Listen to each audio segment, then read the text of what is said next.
இயேசு கிறிஸ்துவின் ஈடு இணையற்ற நாமத்திலே இந்த காலை வேளையில் உங்கள் எல்லாருக்கும் நான் வாழ்த்துதலை கொண்டு வருகிறேன். கர்த்தர் மிகவும் நல்லவர்.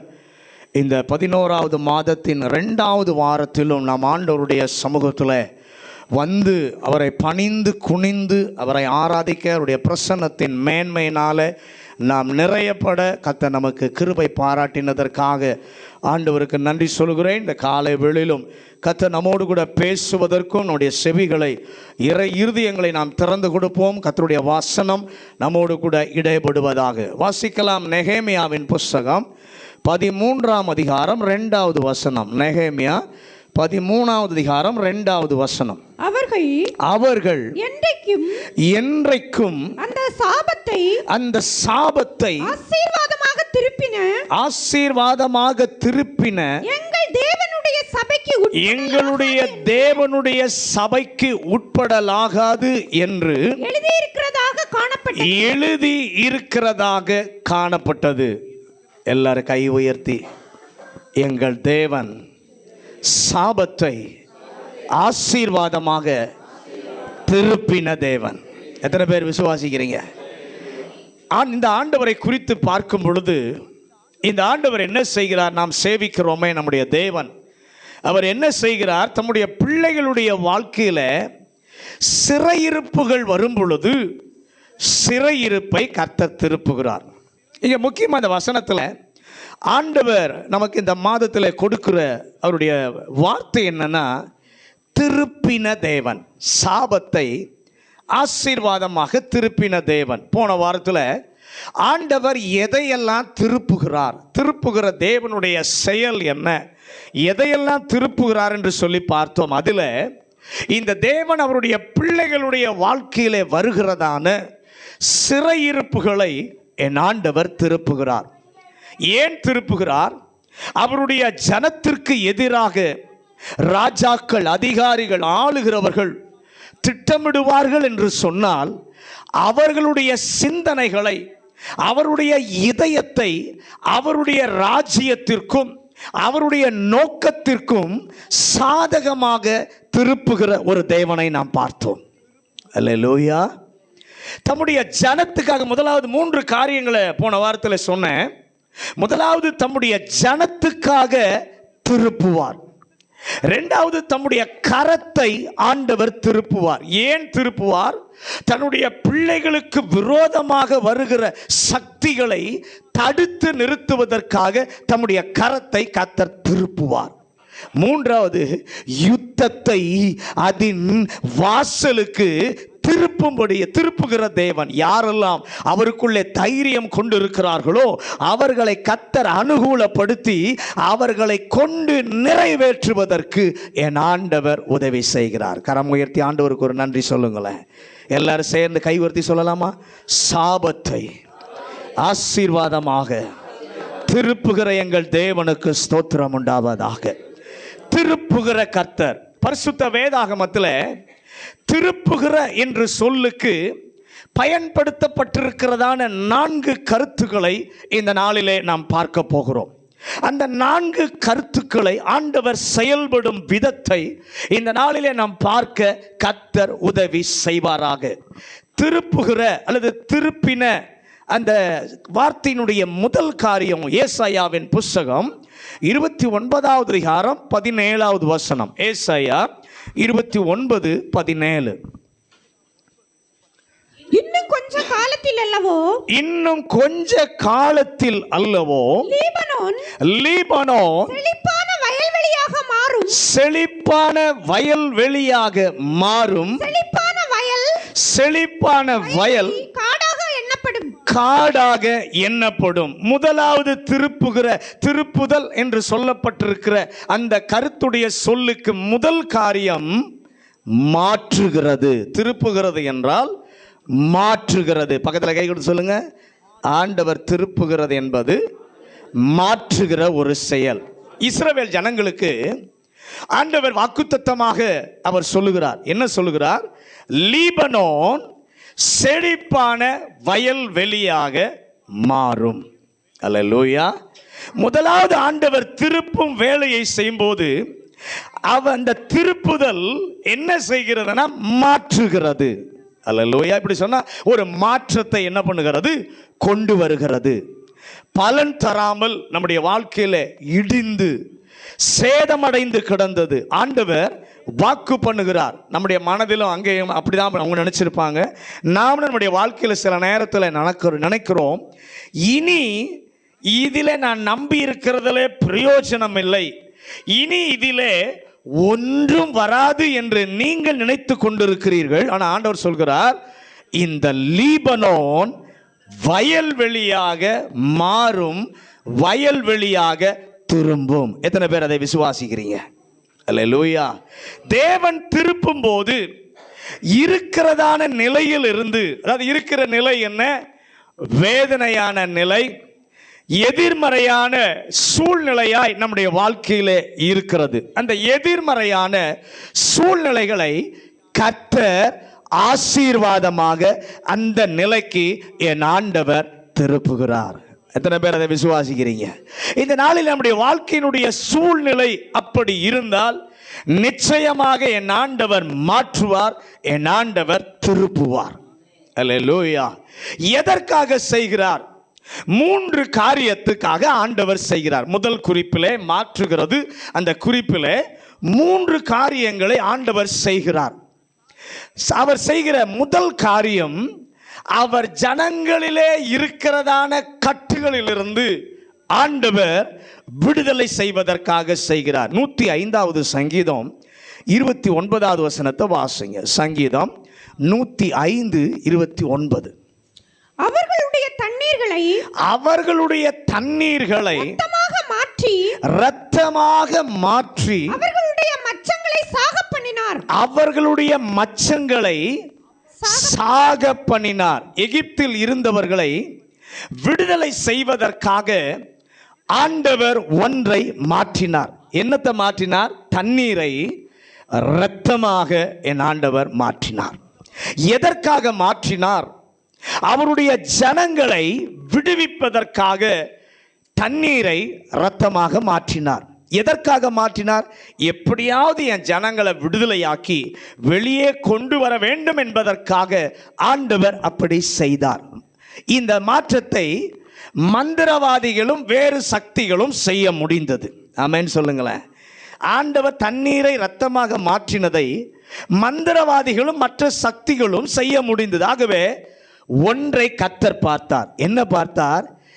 எவராலும் செய்ய முடியாததை என் பிள்ளைக்காக நான் செய்வேன். அல்லேலூயா. முதலாவது செய்கிறது மாற்றத்தை கொடுப்பது, விடுதலையை கொண்டு வருவதற்காக, விடுதலையை கொடுப்பதற்காக ஆண்டவர் செய்கிறார். 66வது சங்கீதம் 6வது வசனத்தை வாசிங்க. சங்கீதம் 66:6. இந்த விடுதலை கொடுக்க ஆண்டவர் விரும்பி என்ன செய்கிறார்? கடலை உலர்ந்த தரையாக மாற்றினார். கடலை உலர்ந்த தரையாக மாற்றினார். ஆற்றை கால்நடையாய் கடந்தார்கள். ஆற்றை கால்நடையாய் கடந்தார்கள். அங்கே அவரில் களி கூர்ந்தோம். அங்கே அவரில் களி கூர்ந்தோம். தண்ணீரை இரத்தமாக மாற்றின பொழுது மந்திரவாதிகளும் மற்ற சக்திகளும் அதை செய்ய முடிந்தது. ஆகவே அதை பார்த்துவிட்டு என் பிள்ளைக்காக எவரும் செய்ய முடியாத ஒன்றை நான் செய்வேன்.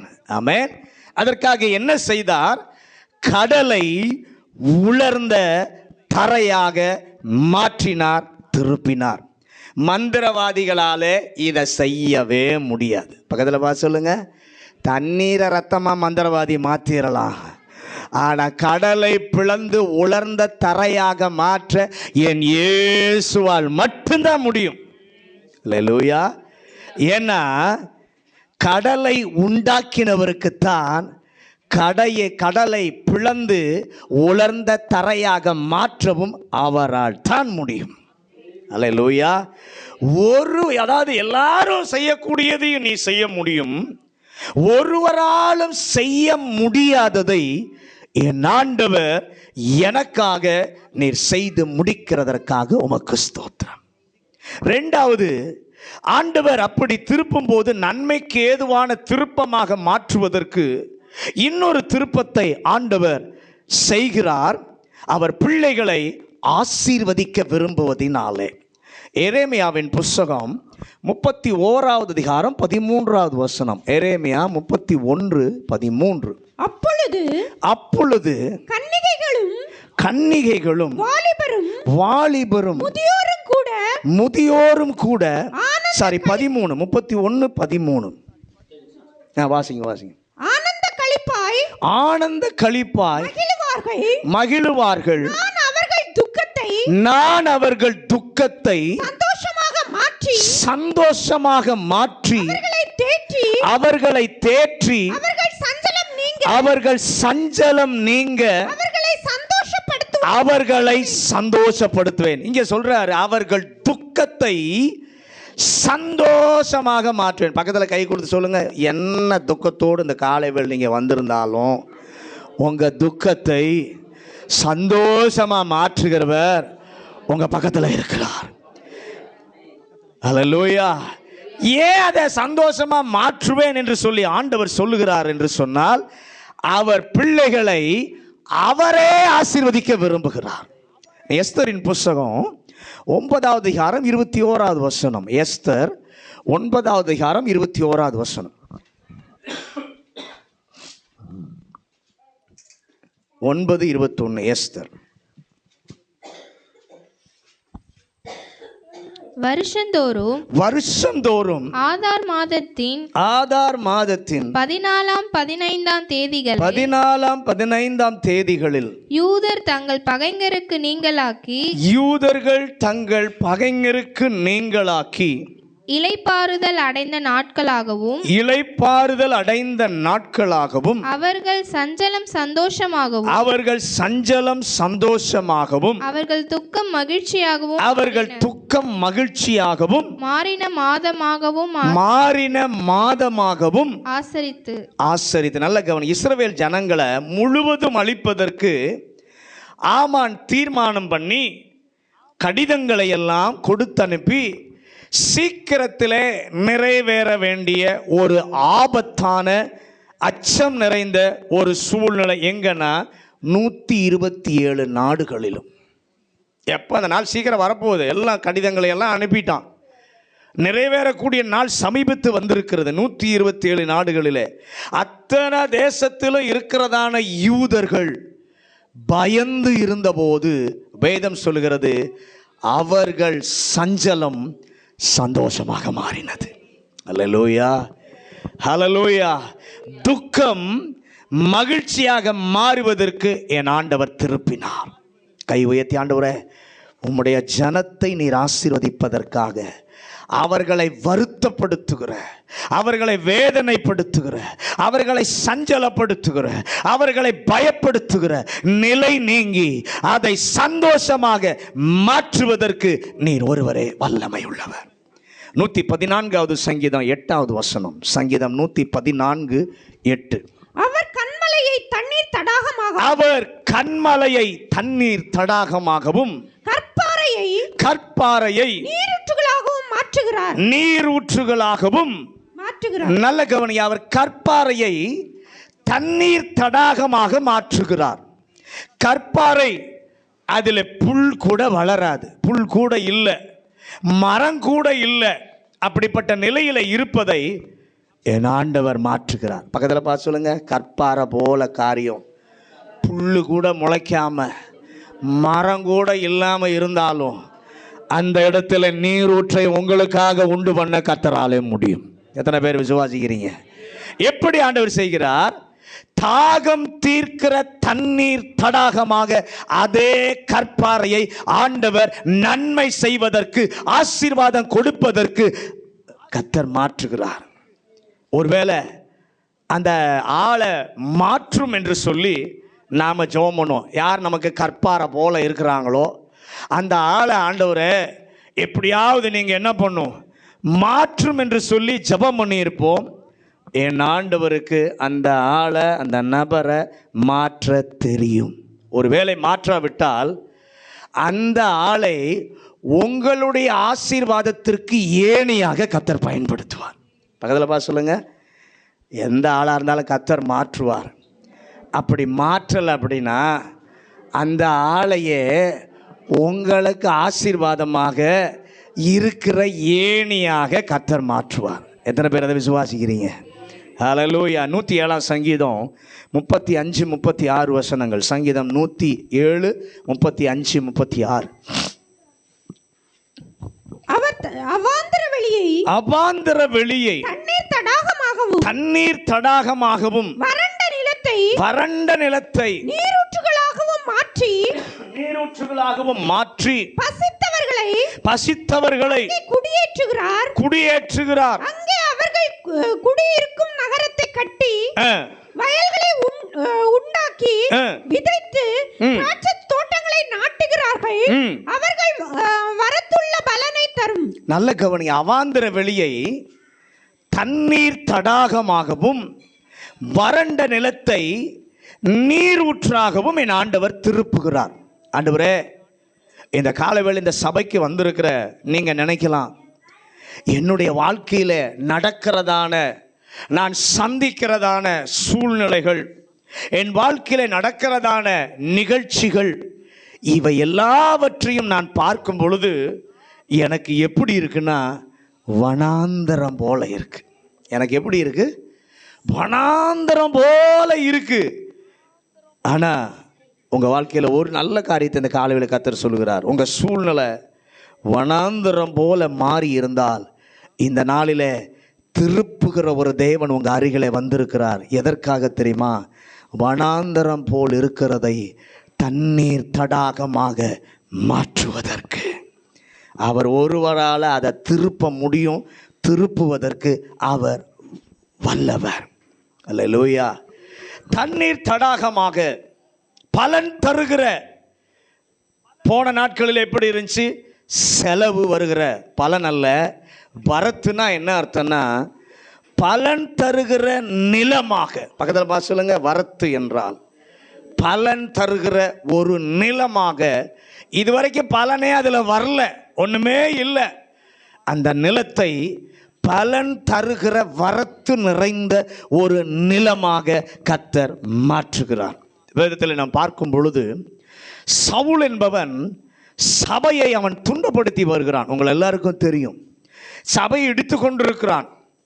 அவன் எல்லாரையும் அழிச்சு கொண்டிருந்தான். ஆணையெல்லாம் வாங்கிட்டு தேவ ஜனத்தை துன்புறுத்த, இடிக்க, அழிக்க அவன் வரும் பொழுது ஆண்டவர், நல்ல கவனிங்க, அப்படி வரும்போது ஆண்டவர் நினைச்சிருந்தா அவனை அழிச்சிருக்கலாம். ஒரே செகண்ட் போதும். ஆண்டவர் அவனை அழிப்பதற்கு ஒரு செகண்ட் போதும். சவுலை என்ன பண்ணியிருக்கலாம்? ஆண்டவர் அழித்திருக்கலாம். ஆனால் என் ஆண்டவர் அழிப்பதற்கு பதில் அவனையே கட்டுகிறவனாக கர்த்தர் மாற்றினார். அல்லேலூயா. திருச்சபைக்கு ஆசீர்வாதம் உள்ளவனாக மாற்றினார். எந்த சபையை இடிக்கணும், எந்த சபையில் இருக்கிற மக்களை அழிக்கணும்னு வந்தானோ அவனை வச்சே சபைகளை கட்டுகிறவனாக என் தேவன் மாற்றினார், திருப்பினார்.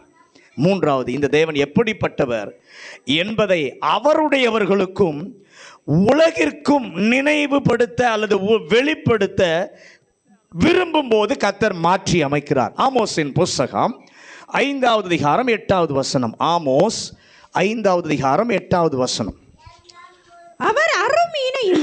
அவர் அருமீனையும் மிருக ரிஷபத்தையும் உண்டாக்கினவர் அவர் மரண இருளை விடியற்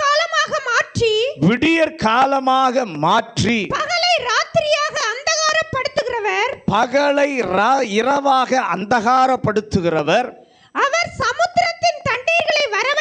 அவர் சமுத்திரத்தின் தண்ணீர்களை வரவழைத்து அவைகளை பூமியின் விசாலத்தின் மேல் ஊற்றுகிறவர். கர்த்தர் என்பது அவருடைய நாமம். கர்த்தர் என்பது அவருடைய நாமம்.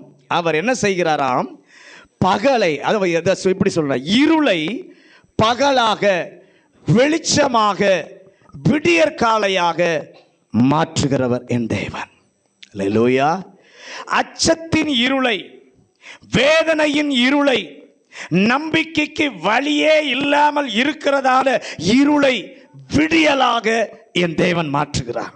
இப்ப பக்கத்துல கை கொடுத்து சொல்லுங்க, உங்க வாழ்க்கையில அச்சத்தை கொடுக்கிற, பயத்தை கொடுக்கிற, வேதனையின் இருளை கொடுக்கிற, நம்பிக்கைக்கு வழியே இல்லாத நிலையிலே வருகிற இருளை விடியலாக மாற்றுகிறவர் இந்த காலை வேளை உங்கள் நடுவிலே வந்திருக்கிறார்.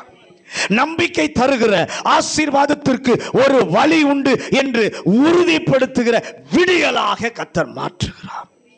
அதைத்தான் அவர்தான் படைத்தார். எல்லாவற்றையும் நம்ம எல்லாரையும் படைத்தவர் அவர்தான். படைத்தவரால் நிச்சயமாக அதை செய்ய முடியும். எத்தனை பேர் அதை விசுவாசிக்கிறீங்க? அல்லேலூயா. இருளை வெளிச்சமாக மாற்றும் போது இருளுக்கு வெளிச்சத்தை கொண்டு வராமல் என் ஆண்டவர் இருளில் இருந்தே வெளிச்சத்தை கர்த்தர் கொண்டு வருகிறார். ஆமென். அது தேவனுடைய மகிமையான செயல். இயேசு செய்த முதல் அற்புதம் தண்ணீரை திராட்சரசமாக மாற்றினார். எதற்கு? இதை செய்கிறவர் தேவகுமாரன். இதிலும் மேலானதை இனி வருகிற நாட்களில் என்ன பண்ண போகிறார், செய்ய போகிறார் என்பதை வெளிப்படுத்த, அவருடைய மகிமையை வெளிப்படுத்துவதற்காக செய்தார், விடுவிப்பதற்காக செய்தார். அவர் ஜனத்தை ஆசீர்வதிப்பதற்காக செய்தார். அவர் யார் என்பதை அவர் பிள்ளைக்கோ உலகத்திற்கோ காண்பிப்பதற்காக, விளங்க பண்ணுவதற்காக கர்த்தர் செய்தார். இந்த தேவன் திருப்புகிற தேவன். நன்மையை அதாவது நன்மையாக மாற்றி ஆசீர்வாதமாக மாற்றி அமைக்கிறவர் இந்த தேவன். முதலாவது மாற்றுகிறது.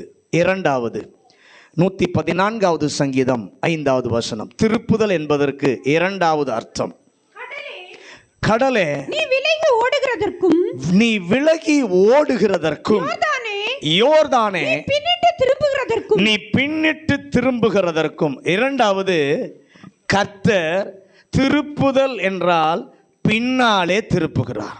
முதலாவது மாற்றுகிறது, இரண்டாவது திருப்புதல் என்பது பின்னாலே திருப்புகிறார். எத்தனை பேர் ஆமென் சொல்றீங்க? அல்லேலூயா. இங்க நல்லா கவனிங்க. யோர்தானிலே ஆண்டவர் என்ன செய்தார்? யோர்தானை பார்த்து சொல்றார், நீ பின்னிட்டு திரும்பி போ. என்ன சொன்னார்? பின்னிட்டு திரும்பி போ.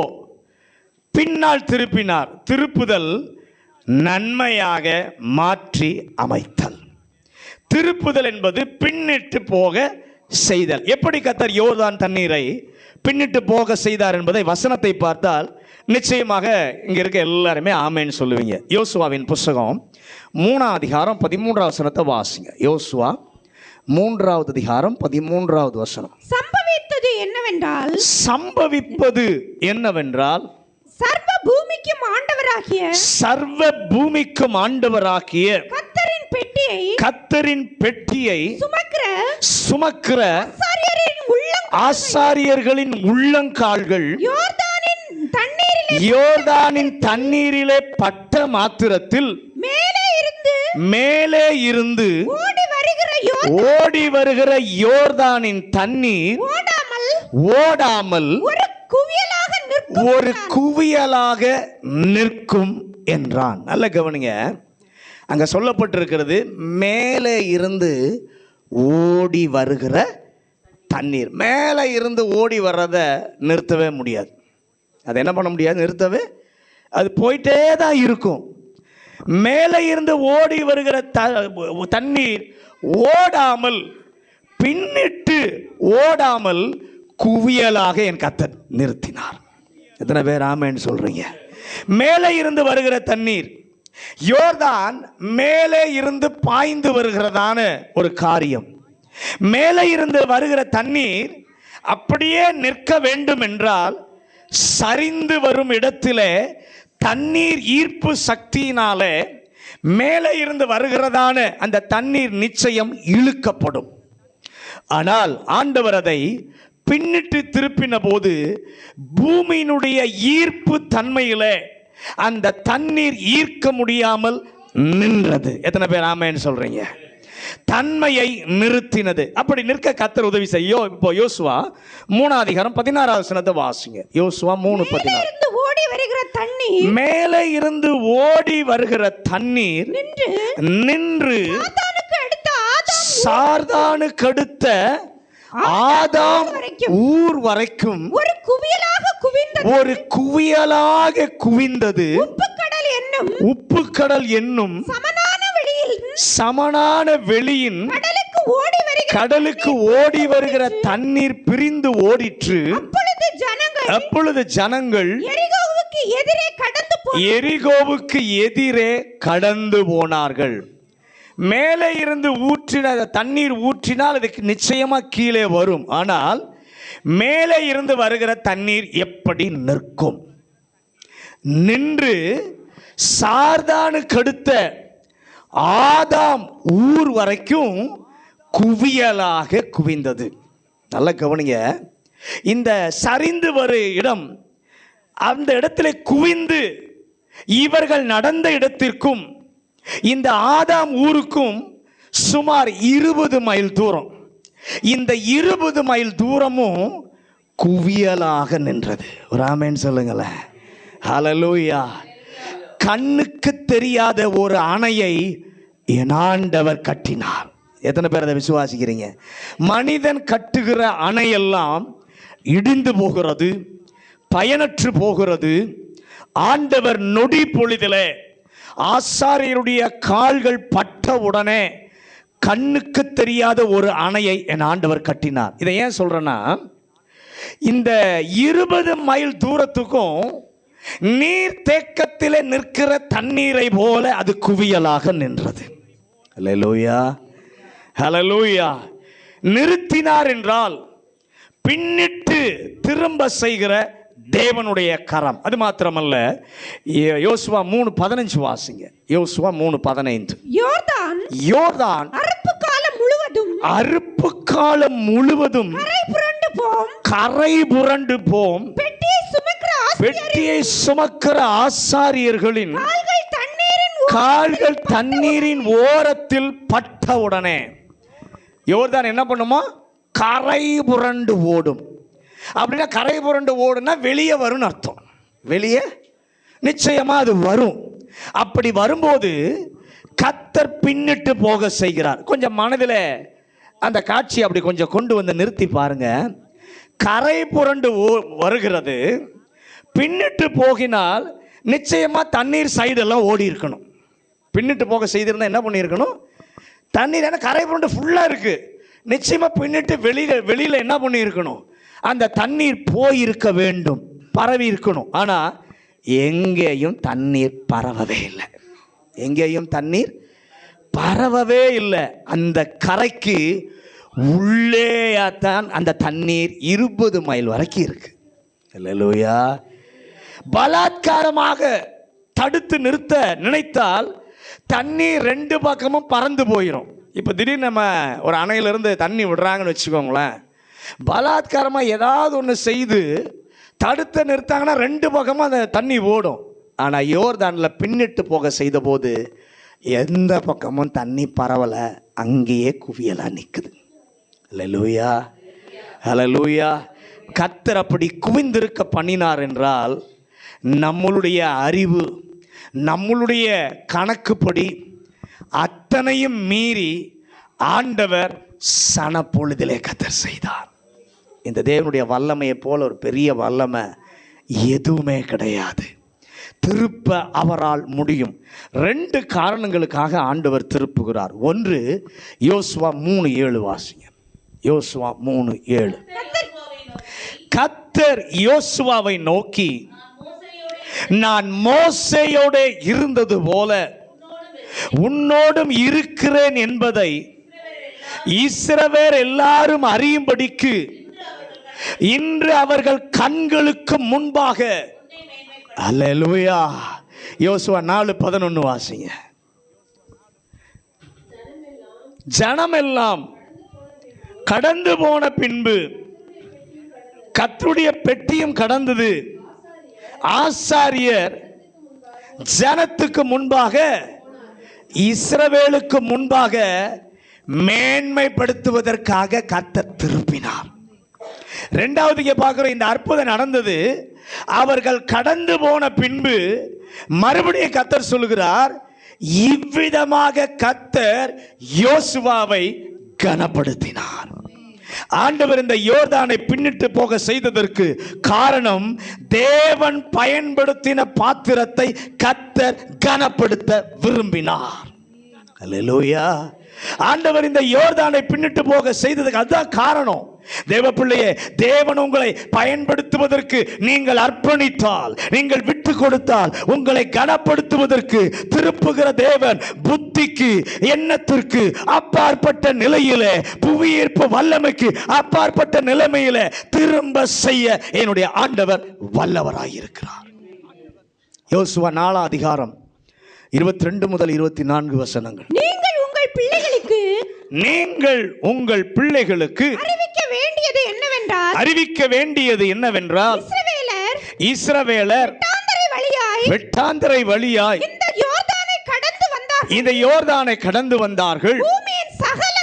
பூமியின் சகல ஜனங்களும் கர்த்தருடைய கரம் பலத்ததென்று அறியும்படிக்கும் நீங்கள் சகல நாளும் உங்கள் தேவனாகிய கர்த்தருக்கு பயப்படும்படிக்கும் உங்கள் தேவனாகிய கர்த்தர் சிவந்த சமுத்திரத்தின் தண்ணீரை நாங்கள் கடந்து தீரும் மட்டும் எங்களுக்கு முன்பாக வற்றி போக பண்ணினது போல உங்கள் தேவனாகிய கர்த்தர் யோர்தானின் தண்ணீருக்கும் செய்து அதை உங்களுக்கு முன்பாக நீங்கள் கடந்து தீரும் அளவும் வற்றி போக பண்ணினார் என்று அறிவிக்க கடவீர்கள் என்றார். முதலாவது யோர்தானை பின்னிட்டு போக செய்கிறார், அர்ப்பணித்த தேவ மனிதனை கனம் பண்ணுவதற்காக. அல்லேலூயா. தேவன் பயன்படுத்தின தேவ ஜனத்தை கனம் பண்ணுவதற்காக கர்த்தர் மாற்றுகிறார், திருப்புகிறார். ரெண்டாவது இங்கே எதுக்காக திருப்புகிறார்? ரெண்டாவது காரணம், இதை செய்யும்போது இஸ்ரவேலுக்கு சொல்லுகிறார், நான் இதை ஏன் செய்கிறேன் என்று சொன்னால், உங்கள் பிள்ளைகள் மற்றவர்களிடத்தில் நாளைக்கு சொல்லணும். உங்கள் பிள்ளைகள் மற்றவர்களிடத்தில் நாளைக்கு என்ன பண்ணணும்? சொல்லணும், எங்கள் தேவன் இப்படிப்பட்டவர் என்று சொல்லி அவர்கள் சாட்சி சொல்ல வேண்டும். அல்லேலூயா. ஆண்டவர் பின்னிட்டு திரும்ப செய்கிறார். சாதாரணமாக வந்ததை பின்னிட்டு திரும்ப செய்யல, பாய்ந்து வருவதை பின்னிட்டு திரும்ப செய்வதற்கு காரணம் நம்மை சாட்சி சொல்ல வைப்பதற்காக. அல்லேலூயா. அவரை பற்றி சாட்சி சொல்ல வைக்க கர்த்தர் திருப்புகிறார். கரம் உயர்த்தி, ஆண்டவரே, உம்மை பற்றி என்னுடைய வாழ்க்கையில் நீர் எனக்கு செய்ததை பற்றி சாட்சி சொல்ல வைப்பதற்காக நீர் திருப்புகிறதற்காக உமக்கு ஸ்தோத்திரம். அதை திருப்பின போது அவர்கள் என்ன சாட்சி சொல்லி இருப்பார்கள்? 4 அதிகாரம் 23 வசனத்தை வாசிங்க. யோசுவா 4:23. நீங்கள் பூமியின் சகல ஜனங்களும் கர்த்தருடைய கரம் பலத்ததென்று அறியும்படிக்கு நீங்கள் சகல நாளும் உங்கள் தேவனாகிய கர்த்தருக்கு பயப்படும் படிக்கும். என்ன சொல்றாங்கன்னா, என்ன சொல்லியிருப்பாங்கன்னா, என்னுடைய கரம் எப்படிப்பட்டதுன்னு சொல்லுங்கன்னு சொல்றார். என்னுடைய கரம் எப்படிப்பட்டது என்று சொல்லி உங்க பிள்ளைகளுக்கு என்ன பண்ணுங்க? சொல்லுங்க. ஏன் ஆண்டவர் குறிப்பாக அதை சொன்னார்? ஆண்டவர் செங்கடலை பிளந்த போது அங்கு தம்முடைய கரத்தை நீட்டினார். அவர்களை வெளியே கொண்டு வருவதற்கு கரத்தை நீட்டினார். இப்பொழுது அழைத்து கொண்டு போவேன் என்று சொன்ன இடத்திற்கு கொண்டு போவதற்கு மறுபடியும் கர்த்தர் கரத்தை பயன்படுத்துகிறார். என்ன சாட்சி? தேவன் எங்களுக்காக கிரியை செய்ய என்றைக்கு உம்முடைய கரத்தை நீர் உயர்த்தினீரோ அன்றிலிருந்து இன்று வரைக்கும் அந்த கரத்தின் வல்லமை குறையவே இல்லை. அன்று வழி திறந்தது, இன்றைக்கும் அது வழியை திறக்கிறது. அன்று உலர்ந்த தரையை தந்தது, இன்றும் தருகிறது. என்ன சாட்சி சொல்லியிருப்பார்கள்? எங்கள் பெற்றோருக்கு ஆண்டவர் அதை செய்தார் என்று சொன்ன சாட்சியை நாங்கள் கேட்டிருக்கிறோம். பெற்றோருக்கு ஆண்டவர் செய்தார் என்று சொன்ன சாட்சியை நாங்கள் என்ன பண்ணியிருக்கிறோம்? கேட்டிருக்கிறோம். எங்கள் அப்பா அம்மா எங்கள் தாத்தா எல்லாரும் என்ன பண்ணாங்க, சொன்னாங்க, நாங்கள் செங்கடலில் இருந்து வரும்போது ஆண்டவர் இப்படியெல்லாம் செய்தார் என்று சொன்ன கதையை கேட்டிருக்கிறோம். வனாந்தரத்தில் பிறந்த எங்களுக்கு அது எப்படி நடந்தது என்று சொல்லி எங்களுக்கு என்ன பண்ணாது, தெரியாது. ஆனால் ஒன்று தெரியும், கதை மட்டும் தெரியும்.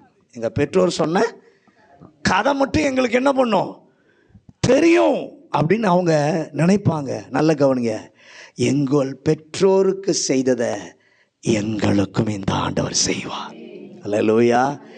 கதை தெரிகிறது மாத்திரமல்ல, அவங்களுக்குள்ள ஒரு உணர்வு என்ன தெரியுமா வரும், எங்கள் பெற்றோருக்கு, எங்கள் முன்னோருக்கு செய்ததை எங்களுக்கும் இந்த ஆண்டவராலே செய்ய முடியும்.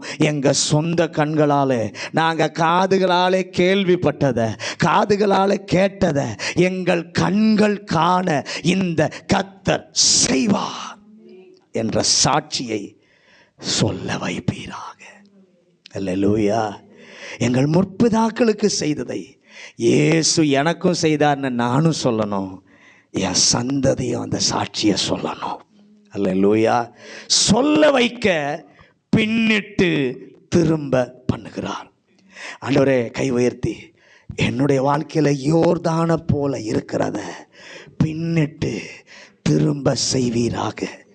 எங்கள் தேவன் 40 வருடத்திற்கு முன்பு அதை செய்தீர். 40 ஆண்டுகளுக்கு முன்பு எங்கள் பெற்றோர்களுக்கு செய்தீர். 40 ஆண்டுகள் போனாலும் நாங்கள் மாறினாலும் நீங்க மாறவே இல்லை. ஆமென் சொல்லுங்க. ஆண்டவரே, கை உயர்த்தி, நாங்கள் மாறினோம், ஆனால் நீங்கள் மாறவே இல்லைப்பா. உங்கள் வல்லமை மாறவே இல்லை, உங்கள் வல்லமை குறைவதே இல்லை, நீரும் மாறுவதில்லை. நாங்கள் எங்கள் காதுகளால் கேள்விப்பட்டதை இந்த 11வது மாதத்தில் அனுபவிக்க பின்னிட்டு திரும்ப செய்ய நீர் வல்லவர். எங்களை சாட்சி சொல்ல வைப்பீராக. 2 ராஜாக்கள் 20வது அதிகாரம் 9 11 வசனங்கள். 2 ராஜாக்கள் 20வது அதிகாரம் 9 முதல் 11 வசனங்கள். அதற்கு ஏசாயா, கர்த்தர் தாம் சொன்ன வார்த்தையின்படியே, கர்த்தர் சொன்ன வார்த்தையின்படியே செய்வார் என்பதற்கு கர்த்தரால் உனக்கு உண்டாகும் அடையாளமாக சாயை 10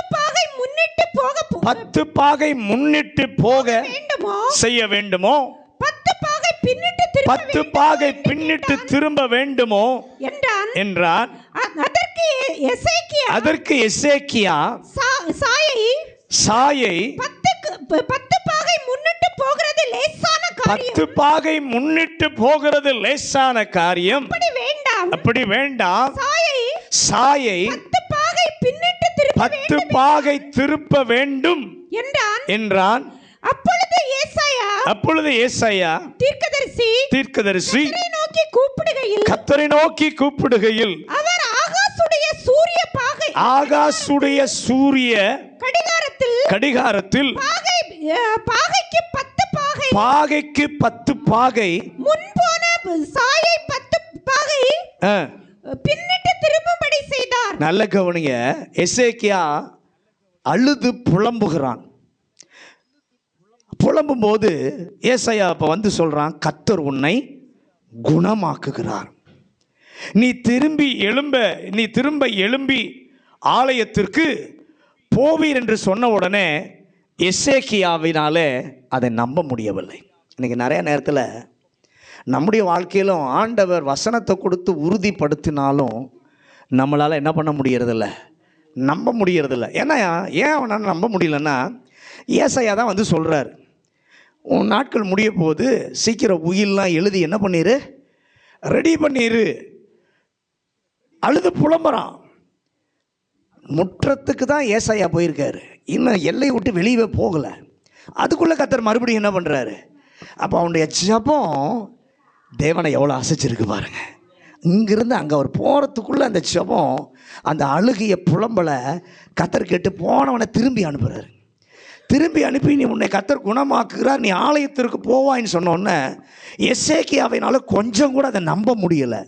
உடனே கேட்குறான், நீர் தானே சொன்னீர் காரியத்தையெல்லாம் ஒழுங்குபடுத்து, உயில் எழுது, எல்லாம் நீர் தானே சொன்னீர், இப்போ நீரே வந்து மாற்றி சொல்லுகிறீரே, நான் நம்புவதற்கு ஒரு அடையாளம் வேணும்னு கேட்குறான். நான் நம்புவதற்கு நிறைய நம்மளும் அப்படி தான் கேட்போம். ஆண்டவரே, நீர் சொன்னதுக்கு எனக்கு ஒரு அடையாளம் வேணும், எனக்கு ஒரு அடையாளம் வேணும். அவன் நம்பாதான் கேட்குறான். நீ சொன்னதற்கு எனக்கு ஒரு அடையாளம் என்ன பண்ணும் வேணும். அப்போ உடனே அவர் கேட்குறாரு, சூரிய கடிகாரம் 10 பாக முன்னாடி போகணுமா 10 பாக பின்னாடி போகணுமா? இப்போ எசேக்கியா யோசிக்கிறார். 10 பாக முன்னாடி போவது ஈஸி, ஏன்னா கடிகாரம் எப்பயுமே அது முன்னாடி தான் போகும். பின்னாடி போய் இது வரைக்கும் சரித்திரமே கிடையாது. பின்னாடி போய் இது வரைக்கும் போனதை பார்த்ததும் கிடையாது. அவர் சொல்கிறாரு, முன்னால் போனது 10 பாக பின்னாடி போகணும், முன்னாடி போனது 10 பாக பின்னாடி திரும்பணும். பக்கத்தில் பார்த்து சொல்லுங்கள், உங்களுக்காக பின்னாடி போக பண்ண 10 பாகையை திருப்ப அவர் வல்லமை உள்ளவர். கர்த்தரை செய்கிறார். சூரியனுடைய அந்த பாகை நிழல் 10 பாகை பின்னிட்டு திரும்ப செய்தார். எசேக்கியாவுக்கு சுகம் கிடைத்தது. அந்த அதிகாரத்திற்கு முந்தின அதிகாரத்தில் அசீரியாவினிடத்தில் எசேக்கியா ஜெயம் எடுக்கிறார். அந்த ஜெயத்தை கேள்விப்பட்டு யாரும் எசேக்கியாவை விசாரிக்க வரவே இல்லை. ஆனால் எசேக்கியா சுகமடைந்தார் என்ற செய்தியை கேள்விப்பட்ட எல்லாரும் இவனை விசாரிக்க வர்றாங்க. ஒரு ஆமென் சொல்லுங்களேன். ஜெயத்தை, யுத்தத்தில் ஜெயத்தை எடுத்த போது கேள்விப்பட்டவங்களை யாரும் விசாரிக்க வரல. ஆனா சுகத்தை பெற்றார் என்கிற செய்தியை கேட்ட உடனே எசேக்கியாவை எல்லாரும் விசாரிக்க வந்தாங்க. ஏன்? என் ஆண்டவர் 10 பாகையை திரும்ப பண்ணினார். அல்லேலூயா. ஆண்டவரே, சாட்சி சொல்ல, தேவனுடைய அற்புத செயலை சொல்ல, எங்கள் வாழ்விலே செய்கிற அற்புதம் அநேகருடைய வாழ்க்கையிலே விசுவாச வைராக்கியத்தை கொடுப்பதற்கு ஏற்ற நிலையிலே எங்களுடைய சாட்சியை சொல்ல வைக்க கிருபை தருகிற ஒரு தேவன் இந்த இடத்திலே உலாவிக் கொண்டிருக்கிறேன். அல்லேலூயா. இயேசுவை பிடிப்பதற்காக வருகிறார்கள். யோவான் 18ஆம் அதிகாரம் 6வது வசனம். யோவான் 18:6. நான் தான் என்று அவர் அவர்களிடத்தில் சொன்ன உடனே பின்னிட்டு தரையிலே விழுந்தார்கள். அல்லேலூயா. இயேசு கேட்கிறார், நீங்கள் யாரை தேடுகிறீர்கள்? நீங்கள் யாரை தேடுகிறீர்கள்? நான் தான் என்று அவர் சொன்ன உடனே பின்னிட்டு தரையிலே விழுந்தார்கள். அவருடைய வல்லமை அவர்களை பின்னாலே தள்ளிற்று. பக்கத்தில் பார்த்து சொல்லுங்க, அவருடைய வல்லமை அவர்களை பின்னாலே தள்ளிற்று. அதற்கு மேல் வேறு ஒன்று நடந்ததாக தெரியவில்லை. ஏன் அதை தேவன் நடத்தினார் என்று சொல்லி பார்க்கும் பொழுது, ஏன் ஆண்டவர் பின்னிட்டு போக செய்தார்? இயேசு இதை பற்றி யாருக்கும்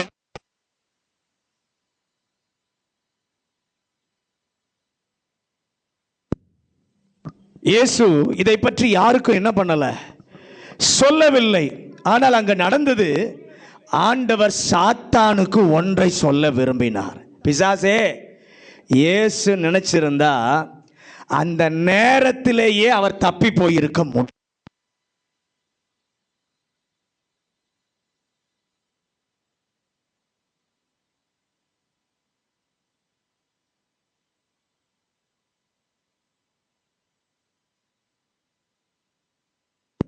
அவருடைய நேரம் இன்னும் வரவில்லை. இப்போது அவருடைய நேரம்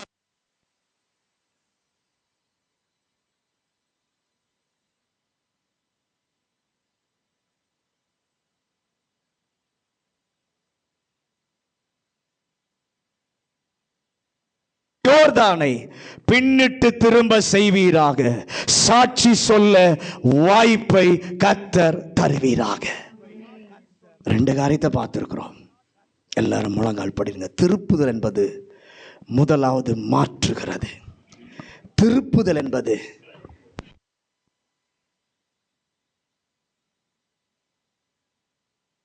ஆண்டவர்கிட்ட சொல்லுங்க, ஆண்டவரே, முதலாவது நீர் மாற்றுவீராக எங்கள் வாழ்க்கையில.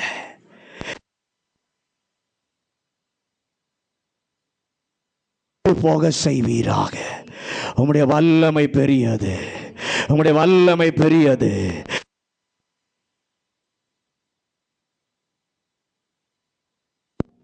போக பிதாவே, உம்மை நன்றியோடு துதிக்கிறோம்.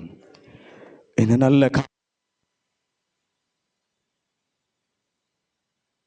நல்ல வார்த்தைகளுக்காக நன்றி ஆண்டவரே. திருப்புகிற தேவன், அந்த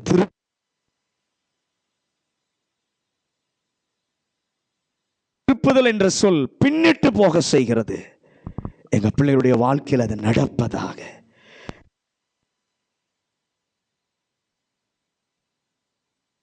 ஜெபிக்கிறோம் நல்ல பிதாவே.